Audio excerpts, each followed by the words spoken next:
France లో మళ్లీ రాజకీయ సంక్షోభం ఏర్పడింది. ఫ్రాన్స్ నూతన ప్రధాని సెబాస్టియన్ లెకోర్ను తాజాగా రాజీనామా చేశారు. పదవి చేపట్టిన నెల రోజుల్లోనే అధికారం నుంచి ఆయన దిగిపోయారు.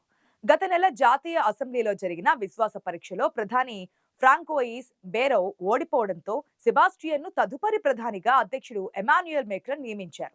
అయితే ప్రధానమంత్రి సెబాస్టియన్ లెకోర్ను నియమించిన నాటి నుంచే ఆయనకు వ్యతిరేకంగా దేశవ్యాప్తంగా ఆందోళనలు జరిగాయి. బ్లాక్ ఎవ్రీథింగ్ పేరిట వేలాది మంది నిరసనకారులు పారిస్ తో పాటు దేశంలోని పలు ప్రధాన రహదారులను నిర్బంధించి ఆందోళనకు దిగారు. బస్సును దగ్ధం చేయడంతో ఒక విద్యుత్ సరఫరా లైన్ దెబ్బతిని రైళ్లన్నీ నిలిచిపోయాయి.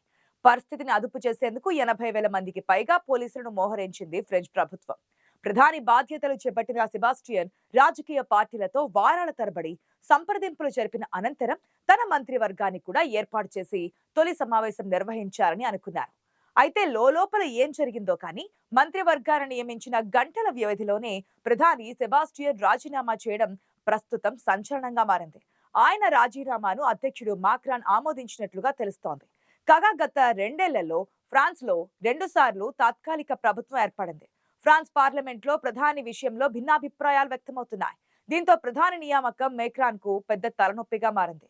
ప్రస్తుతం ఆయన వద్ద 2 ఆప్షన్లు మాత్రమే ఉన్నాయి. మరోసారి కొత్త ప్రధానిని నియమించడం లేదా జాతీయ అసెంబ్లీని రద్దు చేసి మళ్లీ ఎన్నికలు నిర్వహించడం.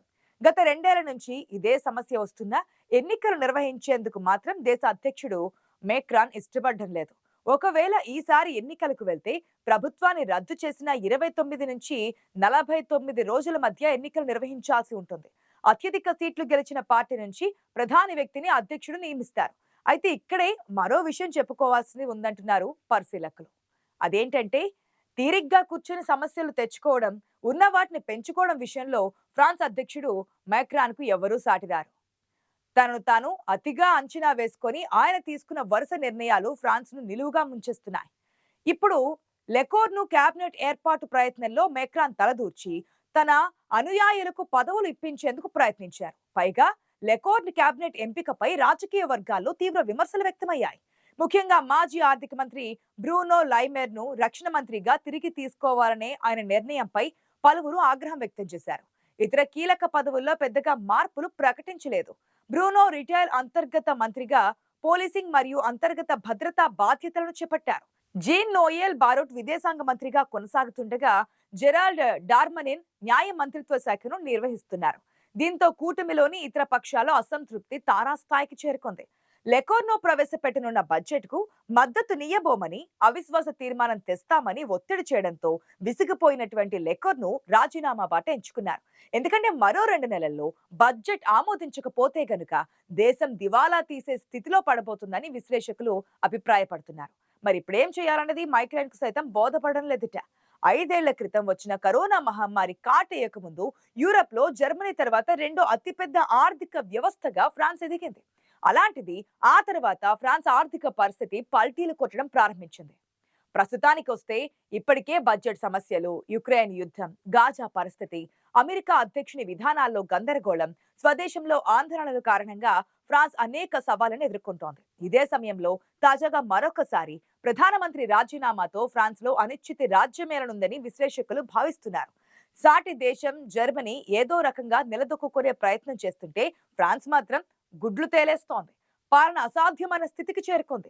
సామాజిక అశాంతి పెరగడం, నిజ వేతనాలు పడిపోయి ఉద్యోగ వర్గాల ఆగ్రహావేశాలు, ఉపాధి కొరవడి యువత నిరాశ ఆకాశానంటింది. దేశంలో ఆకాశానంటున్న ధరలు, అంతంత మాత్రంగా ఉన్న మార్కెట్లు ఫ్రాన్స్ ను కుంగదీస్తుండగా పులి మీద పుట్రల ఈ రాజకీయ సంక్షోభం ముంచుకొచ్చింది. ఫ్రాన్స్ చరిత్రలో ఎన్నడూ ఇలాంటి పరిస్థితి రాలేదని కాదు, 1968 నుంచి 58 మధ్య కూడా ఆ దేశం 22 ప్రభుత్వాలను చూసింది. ఎవరికీ మెజారిటీ రాని దశలో ఏర్పాటైన సంకీర్ణ ప్రభుత్వాలు పేకమేడలా కూలిపోవడమే అందుకు కారణం. పర్యవసానంగా అప్పటి అధ్యక్షుడు చార్లెస్ డిగాల్ భవిష్యత్తులో ఇంకెప్పుడూ సంకీర్ణ ప్రభుత్వాలు ఏర్పడకుండా నిరోధించేందుకు రాజ్యాంగాన్ని కూడా సవరించారు. అటు తర్వాత కూటమికి నాయకత్వం వహించే ప్రధాన పార్టీ మాటే చెల్లుబాటు కావడం రివాజుగా మారింది. ఇప్పుడు ఆయనను అనుకరించబోయి మేక్రాన్ బొక్కబోర్ల పడ్డారు. అయితే ఒక్కటి మాత్రం నిజం, ఫ్రాన్స్ కష్టాలన్నింటికీ కేవలం మేక్రాన్ ఒక్కరే కారణమని చెప్పడానికి లేదు ఇక్కడ. కానీ ఆ కష్టాలను మరింతగా పెంచడం మాత్రం ఆయన వల్లే జరిగింది. ఫ్రాన్స్ లో ప్రజలు ప్రత్యక్ష ఎన్నికల ద్వారా దేశ అధ్యక్షుడిని ఎన్నుకుంటూ ఉంటారు. అధ్యక్షుడి పదవీ కాలం 5 సంవత్సరాలు ఉంటుంది అక్కడ. ఒక వ్యక్తి 2 పర్యాయాలు మాత్రమే పదవిలో కొనసాగగలరు.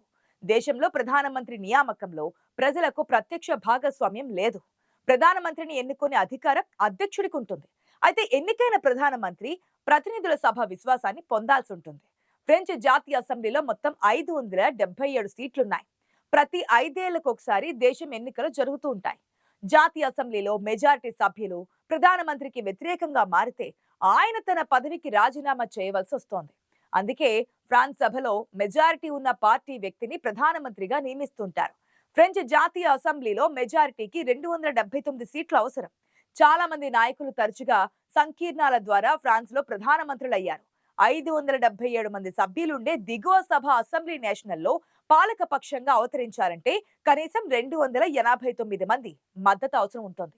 గత ఏడాది జూలైలో జరిగిన ఎన్నికల్లో వామపక్షాల సారథ్యంలోని న్యూ పాపులర్ ఫ్రంట్ 182 స్థానాలతో అగ్రభాగంలో ఉంది. మెక్రాన్ నాయకత్వంలోని మధ్యవాద కూటమి ఎన్సెంబుల్ కు 168 స్థానాలు లభించాయి.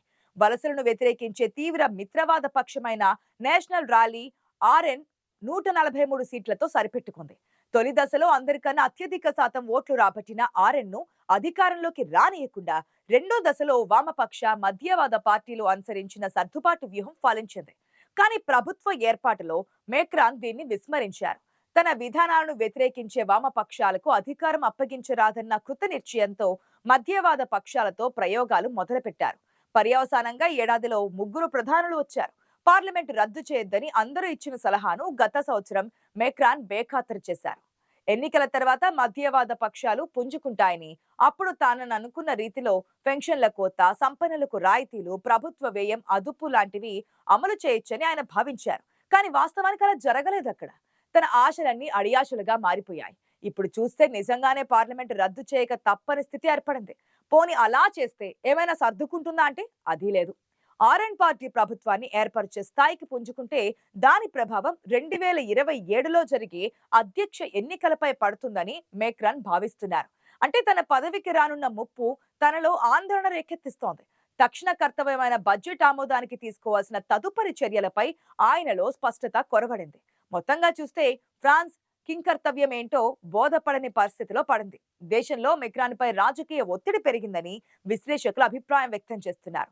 ఆయన 2027 వరకు అధ్యక్ష పదవిలో ఉంటారు.